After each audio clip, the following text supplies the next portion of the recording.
السلام عليكم ورحمة الله وبركاته وإذا السلام أصحابتي قالي كسو دواada يوتيوب channelka دكتور إدil محمد maanta waxaa ila joogta oo garabkayga taagan gabar igu qaali ah Dr. Sacdiya waa saaxiibtay oo jaamacadda iskala soo qalin jibinay dhaqaatiirta magaalada Muqdisho ka howlgalana way kamid tahay waxaan marka hore kugu soo dhaweynayaa Dr. YouTube channelka kusoo dhawaad ku dhawaad Dr. Idil waana ka qaaday salaantaada waa mahadsantahay soo dhaweyntaada quruxda badan asxaabtaada qaaliga ahna dhamaantood waa salaama ma sha Allah asxaabay maanta waxaan ani iyo Dr. Sacdiya meeshaan u taaganaa waxay tahay inaan ka hadalno mowduuc aad muhiim u ah oo isla markaana mudan in laga hadlo waxaa bariyahan dambe aad u soo batay malab loo isticmaalayo in la isku cayiliyo gabdhaha isku cayiliyaan ragga qaar ee u isticmaalaan in ragnimadooda kor ee u qaado caruurta naftirkood xitaa ee isticmaalaan malabyadu way kala duwan yihiin laakiin malabka ugu muhiimsan oo rabno maanta inaan ka hadalno ama dhibaatooyinka uu ku leeyahay gabdhaha isticmaalo iyo khatarta gadaal kaga imaan doonto in aan ka wacyigelino caafimaad ahaan dhibaatooyinka ay leeyihiin inaan ka falanqeyno ani iyo doctoreesada marka hore doctoreeso malabkaas hadafka ugu muhiimsan ee loo soo saaray muxuu yahay horta waa sax Dr. Idil waxay sheegtay malabkaas bilahan dambe bulshadeena wuxuu ku hayaa dhibaato xoog leh ayagoo u isticmaalaya siyaabo kala duwan tan ugu muhiimsan waxay tahay in loo isticmaalo si weight gain loogu sameeyo ama isku cayiliyo malabkaas waxa ugu muhiimsan oo maanta loo isticmaalo waxay tahay in miisaanka lagu kordhiyo aad iyo aad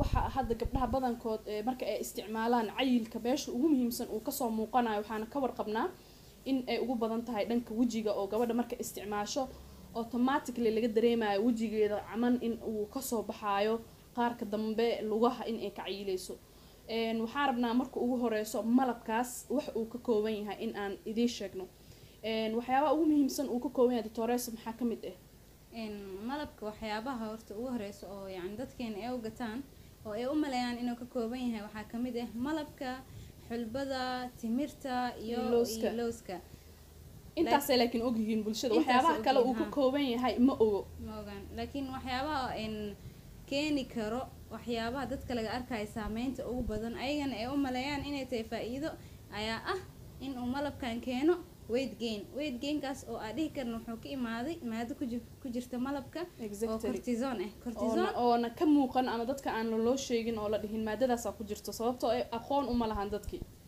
mana ogaan yani maadadaas waxay tahay intii ogaan lahayd ama fahmi lahayd xataa inay tahay maadadaas maado corticosteroid yani laguma soo qorin oo way ka qarsan tahay kuma qorna meesha mukawanaadka malabka aad iyo aad waxa dadka lagu marin habaabinayo oo khatarta sii gelinayana waxay tahay in malabka la dhahay malabka waa malab dabiici ah ganacsatada Soomaaliyeedna aysan ka warqabin dadka isticmaalayeen aysan ka warqabin waxaan ku ogaanaysaa in maadada cortisone ee ku jirto tusaale ahaan hadda malabku wuxuu ka kooban yahay dhahaan loos timir xulbo iyo malab soo qaado intaas isku shiido bal intaas hadaa isbuuc ama maalmo ah uga cayilaysid ama appetite-kaaga ee automatically u furayaan waa dareemi kartaa laakiin maadadaas waa maadada ugu muhiimsan ee malabkaas ku jira oo cortisone-ka oo sababayso ama ay kamid tahay side effectiyada ugu muhiimsan maadadaas dadka isticmaal inay ku cayilaan waa isla maadadaas waxaan rabnaa marka maadadaas haddii qofka uu mar badan uu isticmaalo ama muddo dheer uu isticmaalo dhibaatooyinka uu qofka kala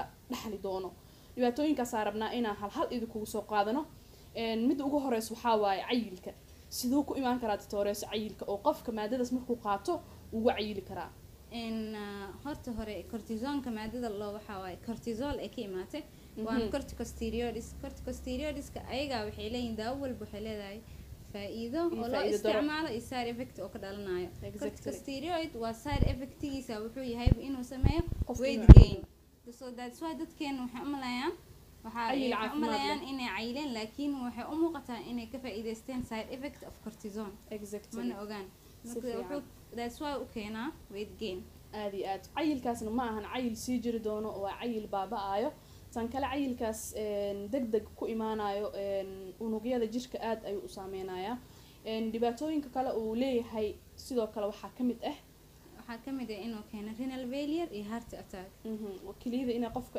fail garowdo ama shaqadii inay gabto keliyada iyo ama wadnihii inuu hal mar istaago taasina sida ay ku dhici doonto tutoreysada ay noo sharxeyso. waxa ugu muhiimsan yani oo maan dadkeena ay fahmi karaan ayaa ah in jirkeena uu ku sameeyo cortisonka water retention. water retention macneed maxaa waaye in jirka uu biyaha dib uga celiyo uu ku haayo, taasaana keenaysa kilidii inay ku failgarowdo oo overload uu ku sameynaa. taas waay kilidana iyo wadnahana waxaa ka dhexeeya relation. soo qofka marka ugu horeysa waxaa lagu arkaa renal failure and then wuxuu usii horseedi karaa inuu qofka ku dhaco heart attack. si fiican waa sida sheegtay tutoreysada oo qofka markuu maadadaas isticmaalo shaqada ugu muhiimsan ee qabanayso waxaa waaye in biyihii jirka loogu talagalay inay ka baxaan ee celiso. kilada shaqada ay qabatana waxay tahay in biyaha ay noo filtreyso ama shaqo walba oo filtration qaabilsan ay noo qabato. waana wax ugu muhiimsan oo qofka uu ku fahmayo shaqada lagugu talagalay in ka badan haddii uu wixii ay qabtaan inuu wixii daalayo ama uu keenayo howlgab inay ku dhacdo. qodobkaas waxaa jira qodob kale oo ayadana saameyn balaaran oo gabdhaha isticmaalana badana haddaa weydiisid ay isku arkayaan, taasoo lafa xanuun ama lafa burbur. lafa burburkaasna waxa ugu muhiimsan oo keenaysa waxay tahay maadada cortisone. tutores sidaa ka warqabtid waxaa waaye markuu qofka in badan isticmaalo waxay keenaysaa calciumti loogu talagalay in jirka la isticmaalo. qofka calcium markuu jirkiisa soo galo, calciumti in aan absorption lagu sameyn ama la nuugin tii loogu talagalo cuntada in laga soo nuugo in aan la nuugin. isla markaa inta yarta aheedoo la nuugana waxay ku sameynaysaa inay jirka ka bixiso. haddii marka calciumta jirka ay ku yaraato maxay keenaysaa marka tutoreso? calcium waxay keenaya break up of the bone, lafta inay jabto. so lafteena waxay ku ama laf xanuun. calcium iyo vitamin D haddii labadaas mid kamid ee la waayana yani lafti waxaa ku imaan karto qofkiina osteoporosis ku imaado. osteoporosis macnaheedna waxaa waaye lafta inay jabto. mostly lafaha oo jibiyo stereotype waxaa waaye lafaha feeraha iyo dhabarka. waxaana waaye cuntadii calciumta laga helaayo lagama faa'iideysanayo oo jirka masoofka ma kasoo qaadanayo. inta yaroo heshayna uu sii beerdareena uu bixina. aad iyo aad. tutoreso midda kale aan ka warqabno waxay tahay malabkan inuu ka kooban yahay maadooyin sokorta aad ugu badan tahay. sidaa ka warqabnana sokorta waxaa lagu tilmaamaa waxyaabaha silent killers la dhaho ama dilaayaasha aamusan. ma dhihi karnaa saameyn ayuu ku yeelan karaa dadka in uu cudurka sokorta ama dhiigkarka uu ku rido, mise saameyn kuma lahaan karo? horta waa sax oo qof walba maanta wuu dareemi karaa in waxyaabahaas macaanka badan ee sokorka u keeni karaan. and then waxaaba usii dheer qofkii meesha waxaa ku jiro cortisone oo keeni karo sokorta. soo dadkeena waxyaabaha ugu badan oo maanta lagu arkay, calaamada ugu weyn oo malabkaas maanta lagu arkay waxay tahayba diabetic. dad badan oo isbitaalada u jiifaana jiraan oo ka qaadeen malabkaas. waa wax cad oo maanta bulshadeenan ay arki karaan. qofkii rabo cadeen cad inuu arko yani waa cadeen cad uu arki karo sokorta. waa waxyaabaha ugu muhiimsan oo maanta bulshadeena uu kusoo kordhinayo malabkaas. waxaa kaleeto malabkaas oo keenaa cudurka dhiigkarka.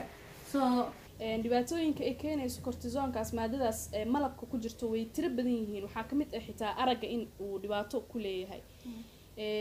taasna waxaa rabnaa xeer inaan glucoma wuxuu ku keenaa warka yani markii dad lasoo koobo ishi pressurekeeda intraocular pressureka yareena. dhibaatooyinka way badan yihiin. waxaa kamid ah xitaa gabdhaha uurka leh inaysan ka warqabin ayaga laftirkood in uu abortion uu keenayo, ilmihii uu kasoo dhicisoonayo. gabdhaha waxaa laga yaabaa ama dadka isticmaalayo alaabahaas dibadaha laga keeno ee aan laga warqabin waxyaabaha ku jiro ee lagu siraayo lagu marin habaabinayo bulshada Soomaaliyeed in aysan aqoon badan aysan u lahayn amaba ay ka warqabin taasna lagu kadsiinayo. waxaa u baahanahay marka si caafimaadkaaga adoo ka taxadaraysid isla markaana waxa aad raadinaysid aa heshid inaad ka taxadartid alaabaha aad isticmaalaysid. tutoreso maxaa kusoo gabagabayn lahayd talooyinkaaga?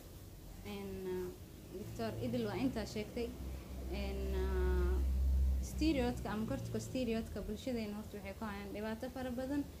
markii horeeto waxyaabahan chemicalska la isticmaalo ayadoo dhib ay nagu hayeen, haddana ayadoo malabo la isticmaalayo. haddana awalaa dadka qaarkood prednisolonka ama kaniiniga oo bariiska hore loo isticmaali jiray.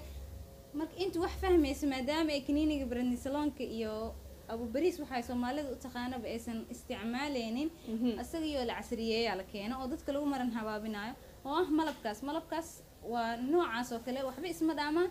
just kuma qorno dadka aanan yani garanaynin ama ma ogaan waxay u maleeyaan wax fiican. walaalayaal waxaa idinku baraarujinayaa inuu khatartaas uu leeyahay malabkaas. qof alaala qofkii isticmaalay yani qof walba wuu qaldamaa, mana naqaano mana ku qorna yani malabkaas waxa uu yahay.